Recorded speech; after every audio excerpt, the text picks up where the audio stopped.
Okay, so first of all, I would like to thank you that all of you join the Ellipse room. My name is Robert, and I'm a generative artist from Romania, and I'm doing this for quite some time, 6 years plus, and yeah, I'm here to talk with you about this really interesting idea in art called generative art that is a little bit different from classical arts, and yeah, I think is the future, and it will become the big future in art. So yeah, I would like, first of all, I don't really like monologues, so any one of you who are really curious about questions about anything regards to generative art can interrupt me and ask me interesting questions about it. Okay, so let's get started. So first of all, I would like to talk a little bit about each of yours background, because I'm quite curious if you have done this art before, or you want to get into generative art, or what is your position. So let's start with Dirk first. Okay. Well, my background is I've been a musician for I don't know 30 years or something. I play the drums. It's a very acoustic thing, but I've always been involved also with electronics, especially the end of the 90s and then beginning 2000. Um, I was working mainly with yeah, modules and hardware, so not really with software. And I have to admit, I was not so much interested in continuing working with software because it seemed that it did just the same things, but a bit more efficiently. But like 2 3 years ago, I did a course on JavaScript, very beginners level, and I saw new possibilities. So, and with creative coding, I've been working a bit, but on a very low level. I'm not a programmer, but I've been working with SonicPy and P5.js, and just yeah, fiddling around and trying to be creative with it. And what I really like is the randomness, and with very simple code, you can have lots of different possibilities. So the focus is much more on creativity than on the real coding, I think. So for me, that makes it interesting.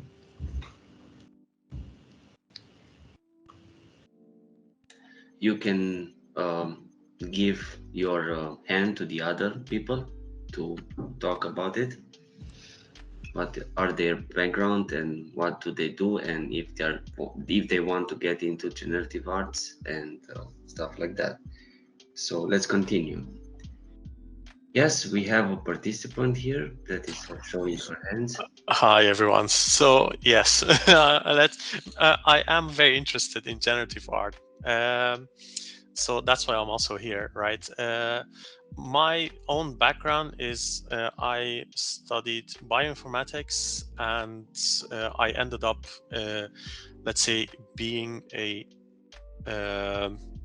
AI researcher at the moment, and I specialize in NLP. So natural language processing. But I'm really interested to see how generative art works, how it can be related to natural language processing, right? So because you need to give or you can, I think, at some point, give the direction in what you want to be, what you want generated. And I'm also interested to see how that would work at some point. But also on the technical side, what kind of systems do you need for inference of these models to generate art? So I'm looking forward to to this talk. So somebody in the chat asked a question, a very important question about generative art, and the question is about randomness. So I would like just to mention here very shortly that this is quite a very important aspect in generative art, um, because as all of you know, there are a lot of different types of randomness. So there is a quantum mechanical level of randomness, and then you have a classical randomness. So in computers, randomness is not actually random. So you have like a pseudo number generator that is, it has a specific pattern that, but you cannot observe it as a human being, the pattern, but the pattern exists. So even the most performant uh, random number generator is repeating at some point. But the difference from the machine in nature, in analog world, is that nature can really have like really complex randomness associated to it. And actually everything in nature is completely random until you look it very closely. And then it's a very interesting discussion about continuous and discontinuous stuff. Now, back to generative art, the connection to generative arts in this regards is about the human intuition. So when you try, when you have a classical piece of art that you want to do, you usually dream all day, or you usually drink coffee, and then you try to make that art with your pencil, with crayons, I don't know, it doesn't matter. And then you realize that you need to have some kind of inspiration in order to create the art. Sometimes you can create in 10 minutes something very beautiful that you're really proud of it, and then after a while sometimes you can waste like 1 week, maybe 1 month, maybe 3 years, and your output as an art is not, you're not satisfied by it because you lack this intuition. Here I need to mention something super deep. There is a connection between the human intuition and randomness in machines. So the idea is, in generative art, you replace the human intuition from the analog world with the random number generators. So you completely replace the intuition of humans by using algorithms, by using randomness. So the randomness from the machine, from the pseudo random number generators, can replace the intuition. And you can ask why you do that. Well, you need, in generative art, you need to change your perspective. You are not the artist anymore. The machine is the artist. You're more like a designer. You need to think very deeply what you want to do, and then you need to talk with the machine, and then the machine can give you back its feedback. And then the key point is that the machine has an intuition on its own that doesn't connect with your human intuition, and that is the random number functions and all of the algorithms in generative art. And the idea is that the machine will actually inspire you with their own intuition. And I will give you a small example of that. So in classical art, you make a piece of painting, you try to paint it, and then it's fixed. You finish your work, you put it on the wall, and that's it for 30 years. In generative art, the art is always moving. So the key point is that every time you run the program, the algorithm, the art, the structure and the idea of the art remains the same, but is always changing in time. So you can create millions of variations of the same art. Now, the intuition of the machine comes when you, as an artist, when you try to plan and design carefully for 3 weeks the algorithm to create this in the machine, that the machine can surprise you, and that's the machine intuition can surprise you, because you can create million. The machine is can do millions of variations, and sometimes even you as an artist cannot find the large space of variation in your art. So you let in generative art, you let the machine shows you the possibilities that you can do with your ideas. So that's the key point. So the connection is randomness in generative art is replacing your artistic human intuition. That's the key point. Now somebody in the chat.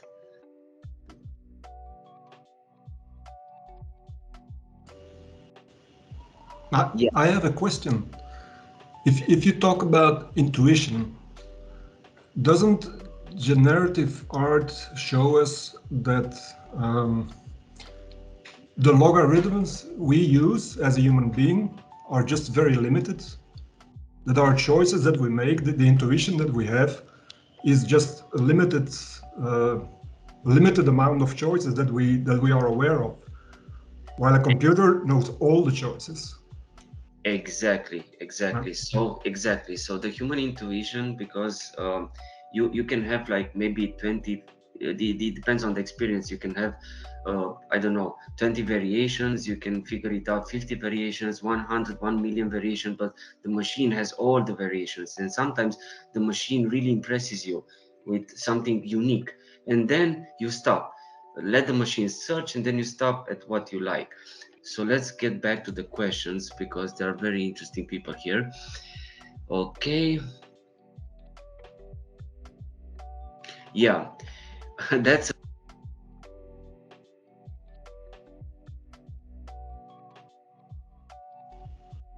Robert, the you are muted. Oh, yeah, yeah, sorry. yeah. Okay. Sorry. The I wanted to say that that's a very interesting question. The computer code is somehow a very fixed, and it's always when you run the code, usually if you have a C++ program or a JavaScript program, it doesn't matter, you run the machine, and then the code produces the same output. That's reliability in the code, and that's a very important aspect of programming languages that are applied in software businesses and applications and so forth. The key point, that's the secret, actually, that's the deep secret in generative art, by using algorithms and mathematics, is to try to create a code that you can rewrite it even on paper. You take the code from the machine and you rewrite it by hand on your piece of paper, and then you know that that code is always and always doing the same output, but you're using very interesting number distributions. You're using function numbers to change the RGB values in a color, and then you have a shape. Then you have a shape in generative art, and then you add this idea that every time you run the program has a single command to change randomly the colors, the RGB values of the color, but and it's predictable. But when you run the code, every time the color is different, and then you go deeper by level in generative art. The key point is, I call this feature in generative art, like, you add a randomness feature to some structure, to some element, and then you try to run the program, and the program runs differently. It's predictable, but it's different all the time. The colors are different. And then you can add the second feature. What if I change the position of the square on the screen by moving it to the left, right, up, down, and at the same time changing the colors uh, of the shape? And now you're getting into more complicated generative system, because you have two features. You have one feature that is, when you run the program, is always changing the colors, and then you have a second feature that is changing the position of the shape. So yeah, this concept actually was discovered by Manfred Mohr, who is a pioneer in generative art, and he follows a very nice, interesting, and very deep concept in art, that actually art should be rational. So as I mentioned, if you have a very simple generative art, you will have a shape in the middle of the screen. It's logical. You put the square not on the sides, you put the main square in the middle of the screen, and then you just modify randomly the color. The code is predictable, but the color will change every time, because the is a random generated color for the fill of the shape. And then when you run the program, every time the color is different. This is the first feature. So you already have this most basic generative art that you can have. And then you add the second feature, that is the random position of the shape on the screen. And this is a second feature, but as Manfred Mohr said, he's from Germany. His work is absolutely amazing. Um, he adds such a complicated number of levels of features to his generative art, that when you look at his work, it seems to be his output seems to be completely random, almost like a noisy random that human people and analog from the analog world, we as people, we don't like noisy stuff. We like symmetry and we like order. But his style is very interesting because he's moving the art as a digital form into a more rational direction. So the level of features that he has in his art are like 20 features, maybe 30 features. That's a lot.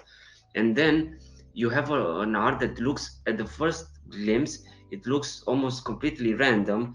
And then when you look carefully and you study for 2 weeks, then you realize that he has some rules, and you figure it out from his drawings that there are rules and very rational thinking uh, uh, in the backgrounds of his art.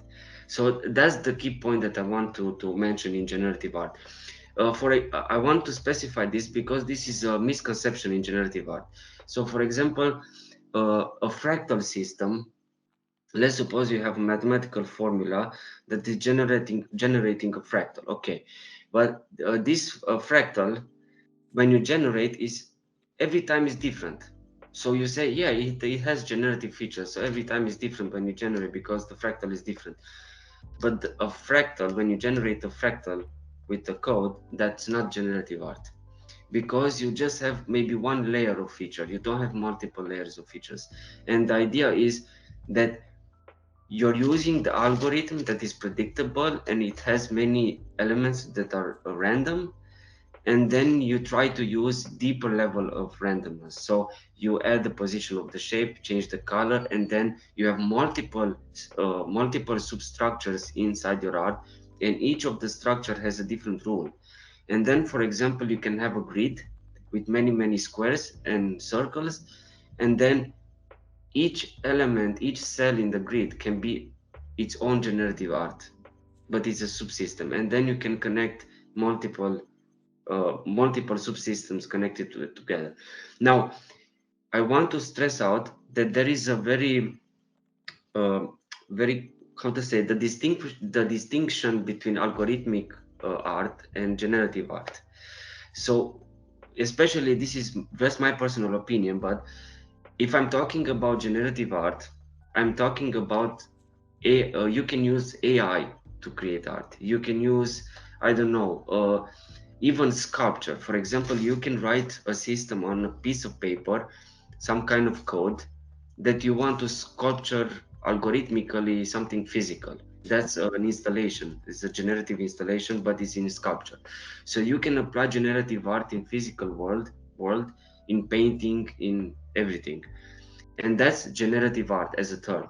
When you are referring to algorithmic art, that that is purely digital, doesn't really have connection like generative art, like generative painting. When you try to do a painting, but you try to do a painting with some rules. So for example, you take a brush, you have a canvas, and then you use this rule.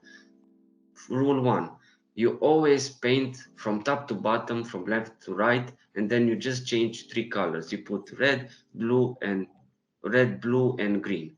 And then you just draw the painting like that, and you don't do any changes. And that is a minimalistic painting, and it's an algorithmic art painting. When you try to do a generative art painting, for example, you can make something more crazy, like you have the canvas, the physical canvas of your painting, and then you're using this rule. First rule, you take a brush, you are painting from top to bottom, from left to right, and you change three colors: red, green, red, blue, and green, in this order. And then you make that minimalistic algorithmic painting. And now you're moving from algorithmic realm of painting, you're moving to the generative side by taking a scissor, and then you just make an X, a physical X on your canvas. So you're cutting the canvas basically with a knife or something else, and you make a scar with it.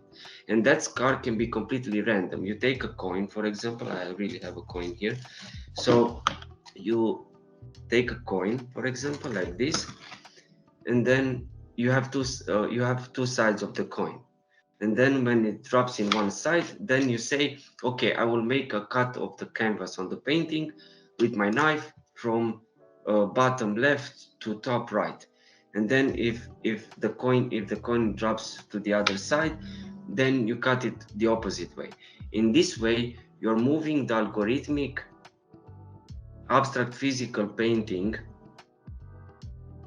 from algorithmic realm to generative realm. You're using generative realm because you're taking something physical from outside the painting environment and you're cutting the painting, so you're destroying the painting basically.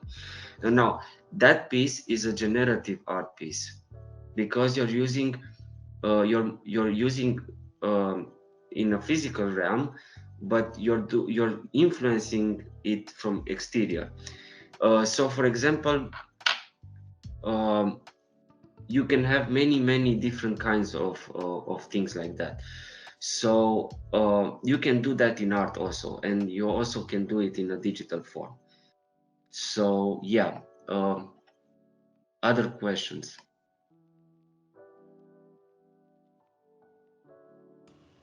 I don't know if I'm going too fast or it makes sense or it's a little bit confusing what I'm talking about. Please let me know.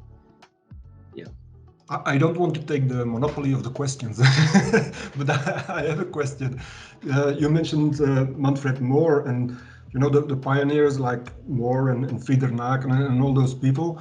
Do you see an evolution in, because they were active, they started in the 60s, and so it's 60 years further. Do you see an evolution in generative art? Yes. Actually, I've been to a workshop in Shenzhen in China, and they were moving this concept into metaverse. So the idea is you can use augmented reality to create generative art. So for example, you can have like some kind of goggles, and then you look at any object in the room and you have like a freezer, I don't know, you have a phone, you have a physical phone, you have I don't know, uh, air conditioner, something like that, a physical object. And then you just tap the physical object with your hand in this augmented reality idea, and then you take the shape of the air conditioner in front of you in 3D, and then you can use your hands, physical hands, to cut a virtual representation in reality, 3D reality, because it's augmented reality. So you can use physical objects from the environment, and then you can interact them in a digital way. So let me give you an example. In augmented reality, you can have a digital cube, 3D cube in random colors, that it's sitting on a physical table in the room. So you can see with your eyes the digital cube. Of course, the people outside, you cannot see that because they need special glasses to see the digital cube that is sitting on the physical table. And then you can create a form of hybrid generative system where you have multiple cubes in different colors and shapes, but they are totally digital, so they don't exist in the real world. And then using your goggles in this augmented reality idea, you can create a digital physical form of a grid with cubes, and then you can have, I don't know, an isometric landscape with many digital colored randomly cubes that are completely digital, but they are sitting on a physical table. And then everyone who is coming in the room, they don't see anything, they don't see any art, the art is completely invisible. But when they put the glasses, they immerse themselves into a new reality, and this is augmented reality. And then they see this art because they can see the digital cubes and they can interact with them because you can have gloves, you can have some sensors in your hand, and you can even touch the digital cube. So the future is the is the connection between the digital realm and the physical realm. So I'm seeing in the future that we will absolutely touch the art that we are making. That's the key point. So when we are doing an art or we are doing something, we will absolutely be transposed into that universe. So we will feel and see and touch the art that we make. That's the future. Yeah.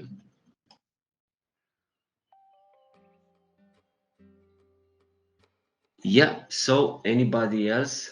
Because I don't want to talk alone. Yeah, any questions like I will try to answer. I don't know, any beautiful questions. So, for example, let me take you back to Dark Idea.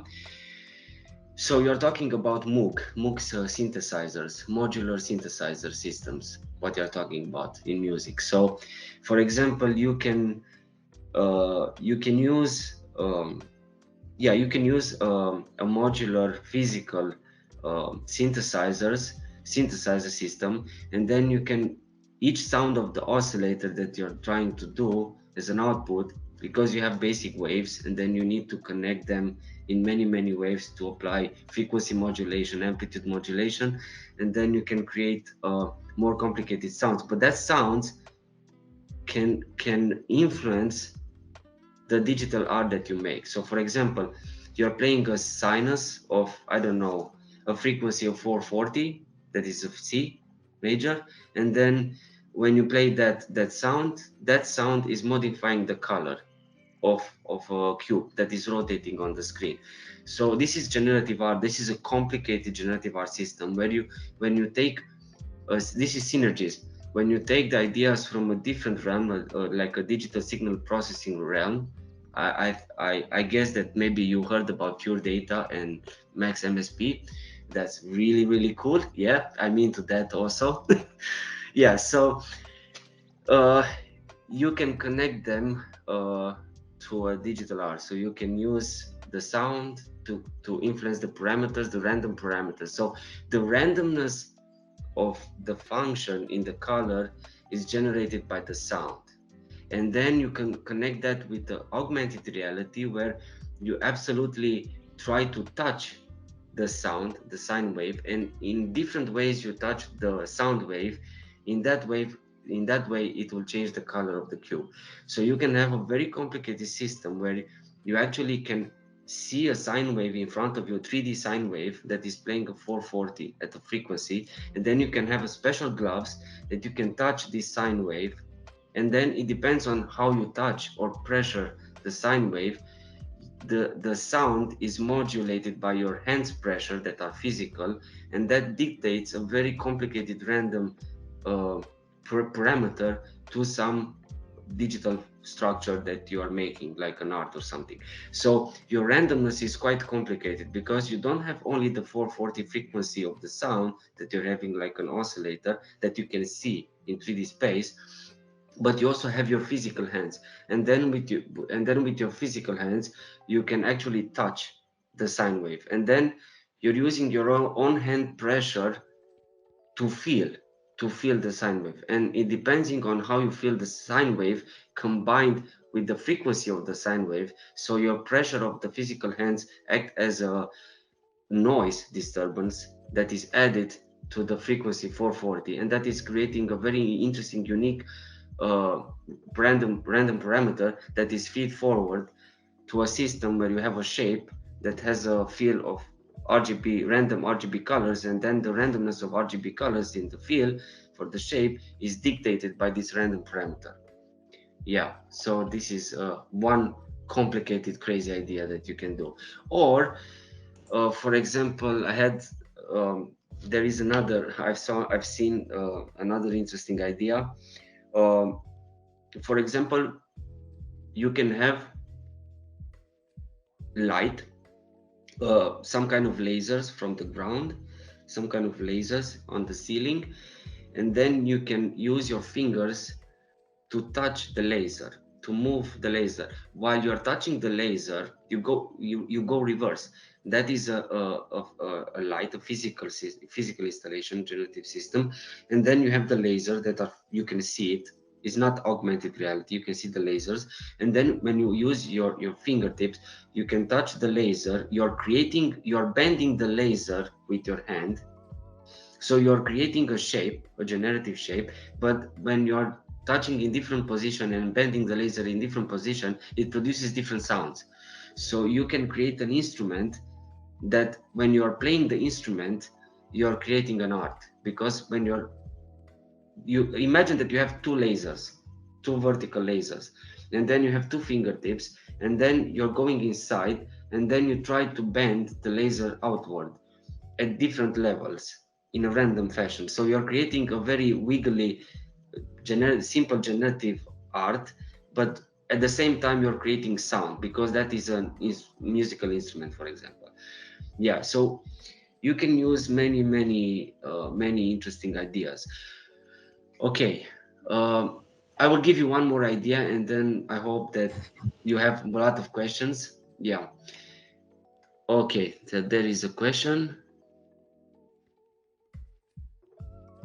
Okay, so yeah, that's a very good, Tom. Very nice question. So, uh, if there are any good resources to study, or I don't know, like to get into this idea of generative systems, algorithmic art. So there is a guy, Daniel Schiffman, who is basically, if you type in YouTube processing JavaScript, blah blah blah, you will find Daniel Schiffman, how to do that, instruction, how to do that. So that he's pretty cool, but he's actually at introductory level. So you will try to remake his work, everything, and then you get tired of that, and then you try to move forward. But he will teach you the basics of processing and P5.js. So another idea, just to clarify, P5.js, you write JavaScript language, and then you write it in the browser, and then you create the art in the browser. I'm using processing, and I'm using not JavaScript, I'm using Java, but you can also use Python because you have a version with Python on processing. And I'm not using the web idea from different reasons, but I'm not using the web idea. Now, resources to learn. So you have Daniel Schiffman, and then another really great idea is to go back in time, read everything about the history of generative art. Vera Molnar, Manfred Mohr, Kazimir Malkovich, who he's another pioneer from the 8 something, like before 90s, like really old. And he created some very Kazimir Malkovich, he's amazing. Like he created some really crazy abstract non-objective artworks, and yeah, really amazing. But I really suggest you to not start with Manfred Mohr, because Manfred Mohr is pretty advanced. So I really recommend you start with Daniel Schiffman on YouTube. Pinterest, you can find a lot of really good generative artworks on Pinterest. If you search algorithmic art, generative art on Pinterest, you can find a lot of works there. Also, you can find there is a Facebook link, because there are two main groups. Actually, there is one private group on Facebook that is like about processing and P5.js. I think all of you know about this. And there you can find many artists from all around the planet that are doing this for a very long time.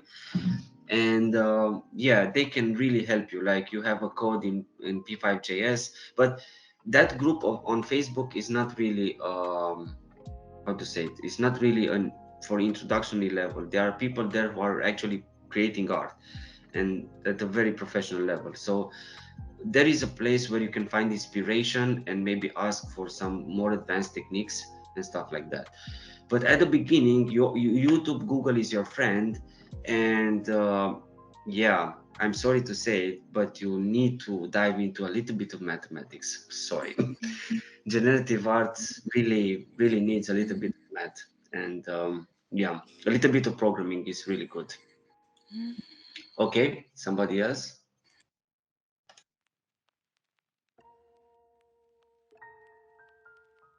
Questions?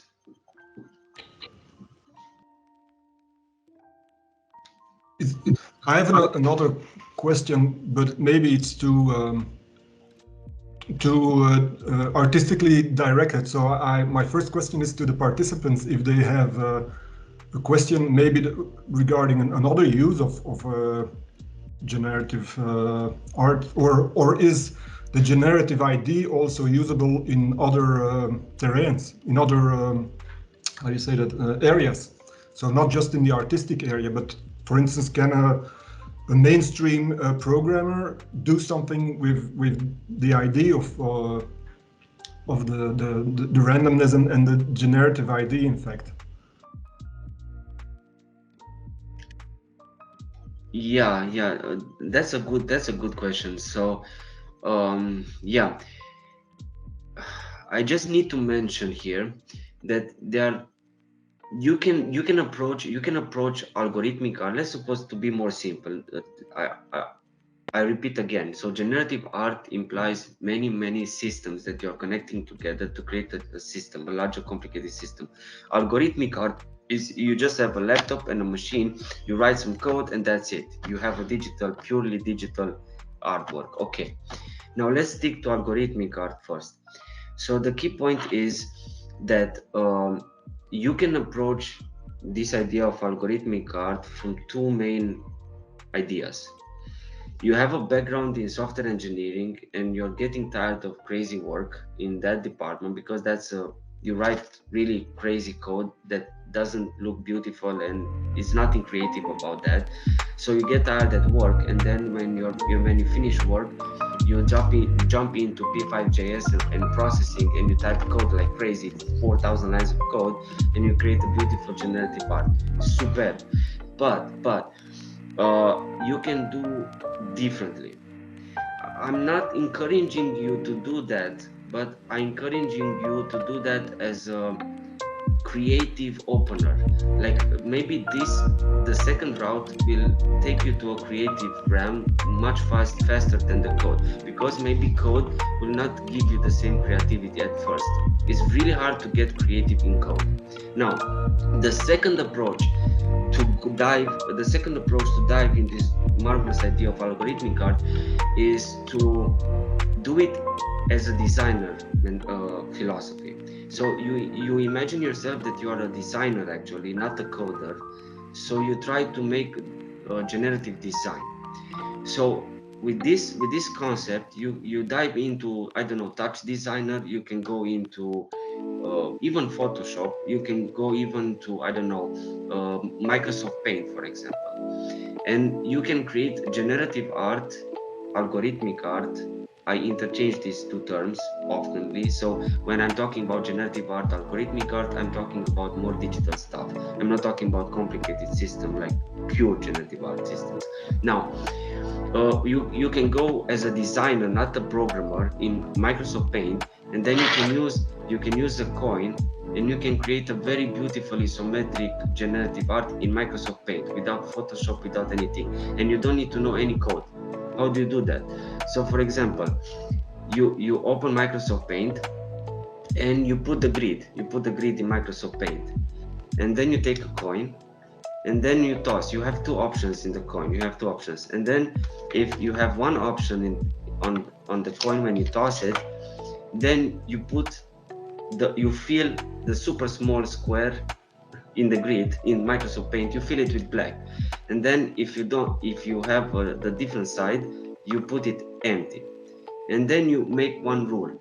You make a super small canvas of 30 pixel by 30 pixel in Microsoft Paint, and then you manually put, as a designer without any code knowledge, just using the fill from Microsoft Paint, you put black, white, black, white, from left to right, from top to bottom. And then if you do that as a designer but using a coin, because if you try to put black, white, random manually Microsoft Paint with your mouse and thinking that you can create a random pattern, you will fail, because our human mind is not jury-rigged or reconfigured in here to create a random pattern. So you need to use a coin. So you use a physical coin. You don't need any programming knowledge. You toss the coin. You have one side. You put in the grid. You put black, and then you toss again the coin. That is your rule. You don't need programming. You put it white, and then you put black, white, black, white, and then you can go really crazy with this without any code. So you are creating algorithmic art without any code. So now you take two coins. now you're taking two coins, and with two coins Now you can toss one coin. If it is one face, then you put black. If it is the other face, you put white. Now this coin, the second coin, or coin AB, uh, you put blue and red. And then if you do that with really physical coins, you will see that you create absolutely amazing generative algorithmic art in Paint without any programming knowledge at all. So I just want to really mention, to wrap up about this, that this is actually going into algorithmic art, but using physical coins as rules, and then no knowledge of code. So yes, the answer is you can create beautiful, minimalistic, post-minimalistic, whatever you want, artworks, even in Microsoft Paint, uh, with using coins without any code. And that is, yes, considered algorithmic art. Yeah. Or you can use code. So yeah. So there are two approaches. You try to type code in the machine, and then the machine creates an art. That's the first path. The second path is you're a designer, you're more creative, and you don't have any knowledge about programming and stuff like that. And then you use this concept, this very simple concept from the ancient Egypt. I don't know, you're just playing with coins. But now you can ask a question, how crazy you can go with this idea. Really, really crazy. So for example, you take a piece of paper like this. You see, I have this beautiful square. Yeah. So you take a piece of paper, and then you take a pen, and then you can use not only one coin. You use this coin as coin A, coin B, coin C. You can make more complicated rules and don't need any code. And then, for example, for coin A, you try to draw in a grid on a piece of paper just a vertical line if you have one face. If you have the other face with coin A, you draw a horizontal line. And then if you have coin B, you draw a filled black triangle upward. And then if you have the other side, you draw the same triangle field, but you upside down. And then you can imagine how crazy you can go, because you have a third coin, and then you can toss it, and then the third coin have a different shape, and then you just create the art like this. I will show you. So you just have a line like this, like this. So I don't know if you see. So you just like a typewriting machine here. You see.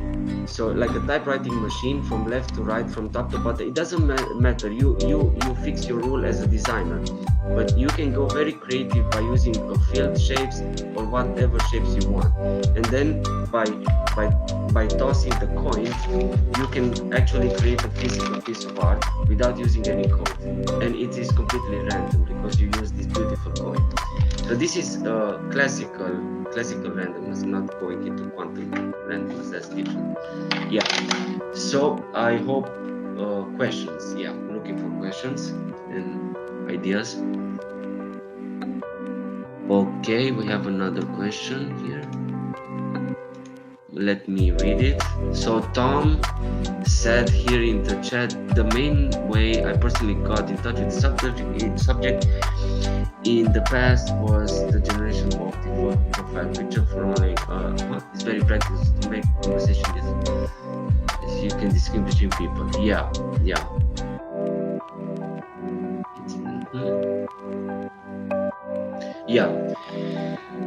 Yes. So Manfred Moore, I just wanted to say something about Manfred Moore. So Manfred Moore as an artist, he really said it in many interviews. You can find the Manfred Moore interviews about generative art on YouTube. That's really amazing. He's still alive, so you can talk to him. You can find him on Instagram. You can find him on Twitter, so you can talk to him.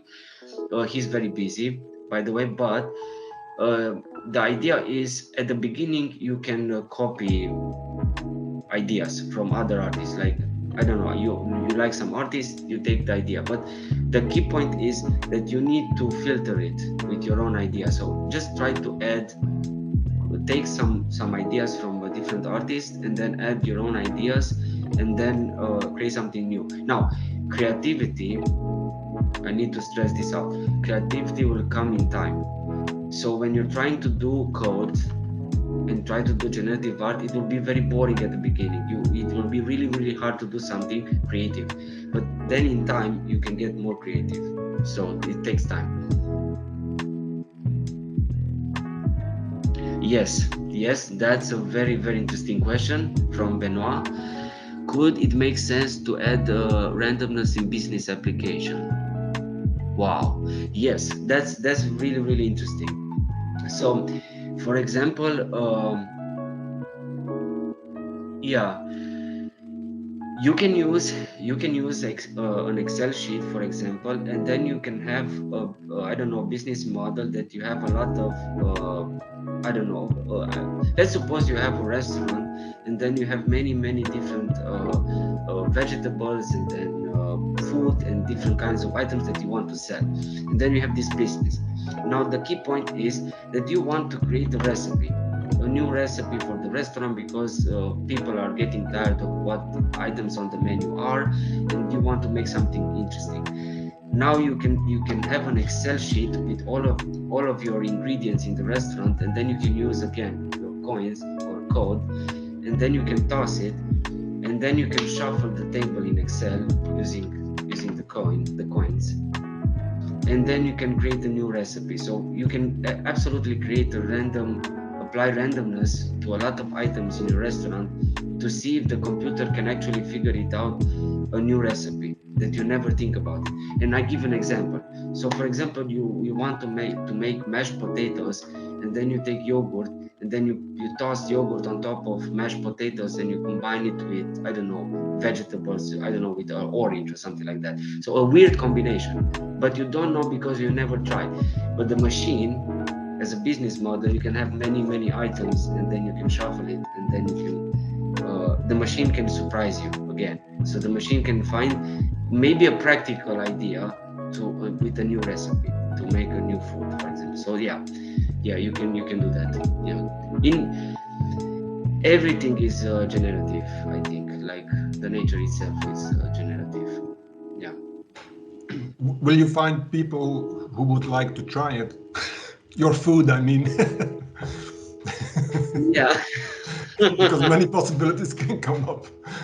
Yeah, well, if you try to make a branding of your new generative food item, yeah, you can try to do something very interesting. You take a photo of the dish of your new specialty that maybe is really crazy not good or crazy good.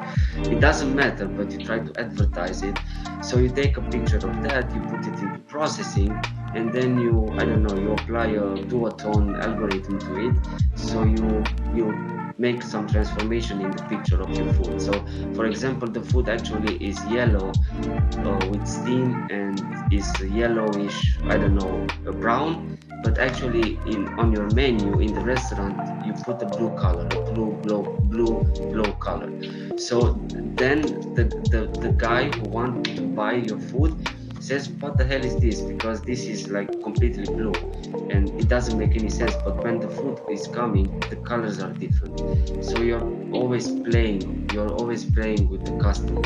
Like, you don't need to show him everything, you just need to drive him crazy. Like, if you go to a restaurant and you see on the menu that the color of the food is not equal to the color of the real food that is coming, then you can ask the questions.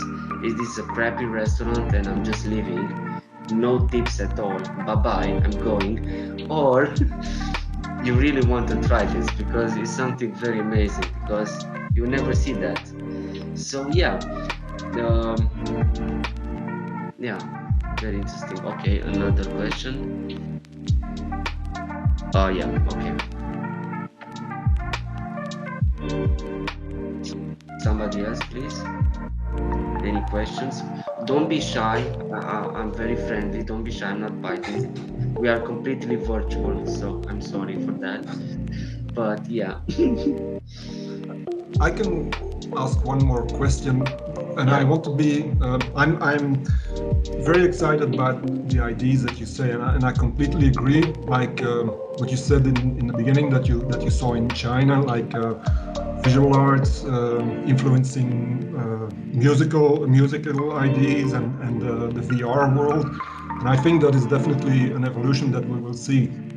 And I'm also excited by the things that you say about the randomness and that you can use in a lot of other areas. But if I want to be really critical and I say, okay, this I'm not interested in computers, I'm just interested in art, then I could say that, okay, even the coin has its limitations, because if you flip up a coin and you do it 10 times, you will get a real randomness. But if you do it 10,000 times, you will see that it's 50% one side and 50% the other side. And then if I look at a lot of the visual art, then I could be very critical and say, okay, but all this has been done already with the constructivist art, the visual art. It's moving, and there are a lot of options, but the idea of doing abstract things, that was like a real revolution, I think, in art. So is there a real revolution happening now, or is it just an expansion of possibilities, mainly technological possibilities? But if you know, they say in art, in visual art, that you should be able to put your idea with a pen on paper. And is there a revolutionary idea in everything that you say in the generative art? I mean, is there, because for instance with music, I see, of course, I'm excited by all the possibilities that there are, but if I want to be really critical, I think that all the music that I hear has already been done like 50 years ago, but it's just that it's more efficient to do it. It's more easy to do it, and it sounds better. The sound quality is better, and the possibilities are better. But the basic artistic idea has not changed really very much. Yeah, that is a very deep and I totally agree with you. That's a serious problem that actually I see in many artists that are trying to do generative art. So as you said, they are just following the same algorithms, and they even not build their own algorithms. They are just taking machine learning, they're taking super high-tech technology and other tools, because Manfred Mohr, when he started this, he didn't have processing and really fancy stuff to draw lines and stuff like that. So for him it was really hard to do the generative art. But today, to recreate some of Manfred Mohr artworks is quite easy. I can literally do that in 10 minutes, maybe 15 minutes in processing like that. And then the really important question that you mentioned is, where is the revolution? Where is the new ideas? Like the art itself is almost like you're going backwards in time, and you're just redoing the same things with a different technology, but the output is nothing different. Like the main idea is nothing different there. So yes, that's a very hard problem to address. Many I don't know, artists, they just like PhD when you try to do research for PhD, you're not doing something completely new. You're taking something really old, you're taking a piece of brush, you're coloring in a different color, and then you publish your PhD, and yeah, you're a PhD. I don't know. Okay. But the idea is that how to solve this problem. I think that we need to go, we don't need to recreate more artworks the same as Manfred Mohr. That's not the key point.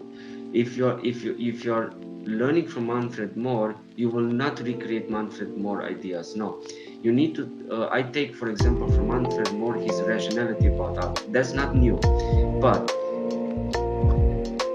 I can show you a very interesting idea, and that's the novelty of it. Like, there is nothing new or something like that, but the key point is, yes, the coin idea, it doesn't matter how many coins you have, you have it's just one type of distribution. I understand. So if you toss the coin 2 million times, it is repeating. But the novelty is everyone. If you teach 70 years ago that you need to use a coin to create a random rule for random algorithmic art, everyone nowadays are using processing, but they are tossing coins in processing. Basically, they're doing the same thing.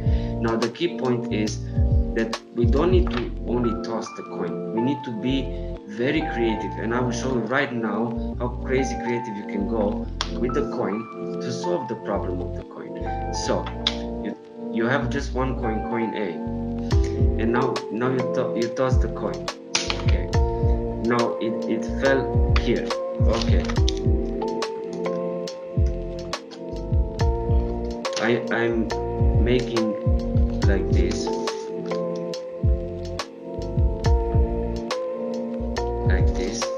Now I'm tossing the coin again. Okay, tossing the coin again. Okay.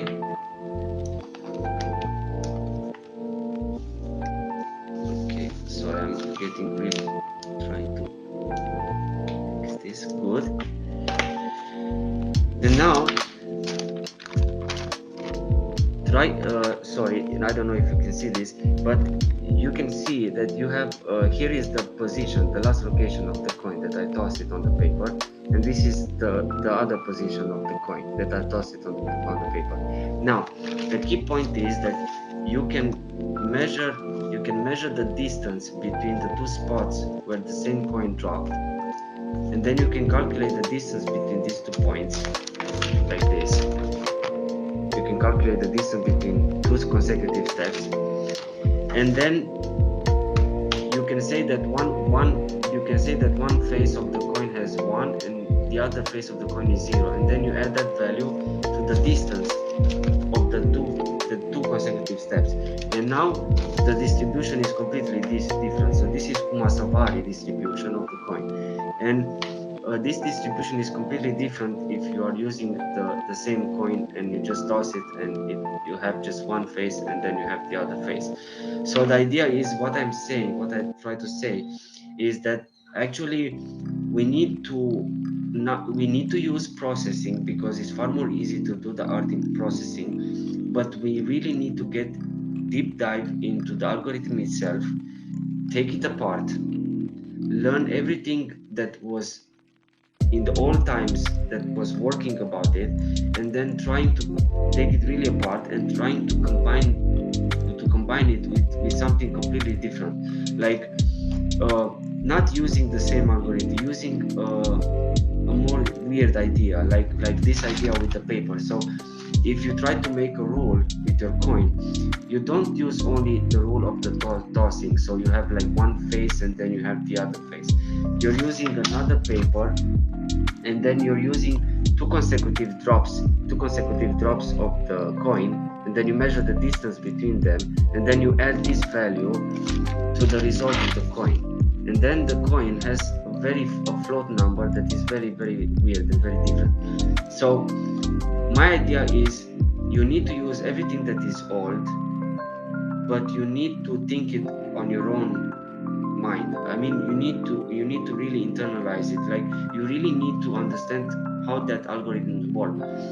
You need to think, like, before you start to make a generative art, I really emphasize that you don't need to drop into the code. No, take a pen and take a paper and write your ideas, like what you're doing, and then try to search on the internet if that idea already appears. Because after 6 years, I found out that I have this really nice idea, really super beautiful idea, and I'm trying to use it. And then I search on the internet and try to dig more, and then I found Pietre de Moor, he has done this from the 70s, god damn it, in Vienna. Like, he was doing that.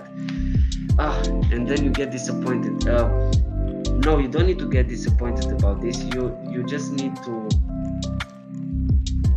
really, really hard think about it. Yes, you need to have the concept, you need to build on concept, and then you need to to really understand the algorithm. If you're just using the algorithm like machine learning, ML, dot, and then you use, I don't know, create colors from AI, slash 540 slash, and then you end the line of code, and then if you run that, it will create 2 million random colors, beautiful AI based colors, and everything is fine. No, throw away that very black boxy function and try to create your own black boxes. Yeah, so my point is create your own black boxes in generative art. That's the key point. Yeah, you need to open the door of the black box and you need to go inside. It's really hard, it takes a lot of time, it takes a lot of work. Yeah, so we have another question, and I think But we think that the session yeah, needs to be finished. yeah, yeah. So So I will, yeah. So could quantum computing solve the problem of randomness or make it more complex, more random? So as I mentioned, I just need, and I will finish. So the key idea is that quantum randomness is completely different from classical randomness. First of all, it's not the same. Secondly, quantum computing, yes, will bring us to a different level of randomness, I think. It's the same story as Cantor. So, for example, you have like the real numbers. You have the real numbers. Okay, I'll give you a more simple example. You have in a hotel, and then you have a million rooms, and then every room is occupied, and then a customer comes, and then you need to let the customer in the hotel, but you have a million rooms, an infinite. Let's suppose you have an infinite amount of rooms, and then you want every room is occupied, and then a customer comes, and you need to let the customer in. So what do? You throw the customer away because you have an infinite amount of rooms and every room is occupied? No, you move the first customer in the first room in the second room, and then you move the second customer from the second room in the third room, and so forth to infinity. And then you can, if you think about that, you can move an infinite amount of customers in a hotel with an infinite amount of rooms that every room is occupied. So you have different classes of infinities in here. So back to your question. So the key point is that quantum computing, I think, is the same idea. So it will bring us into a much more deeper randomness, maybe more close to nature itself. I don't know. I'm very curious about that. Another thing about your question about the future is about combining quantum computation into generative art. Yeah, that's a different talk, but yeah, it will take us to a different class of randomness that I have no idea, and it's lovely to enjoy. Yeah, to explore. I don't know. Yeah. So I really apologize for timing. no, Robert. Well, I would like to thank you for your inspiring talk. I enjoyed it really very much, and I hope all the participants did. I think so. They all stayed, so so they must have been enjoying it. Okay, I see a lot of thank yous coming in. Okay, so if it's finished, okay, then we continue with the rest of Dojocon. A lot of workshops still. Yeah, so everybody thanks you. Very interested. I will join after 15 minutes after this session. I will go into the experimental room, and you can join me, and you can actually come with me to see the black box, and come with me to see how I'm doing in the code, how I'm doing this algorithmic art live coding. If you really want to. Yeah. Okay. Thank you, everyone. Okay. Thank Thank you. Bye. you. Bye bye.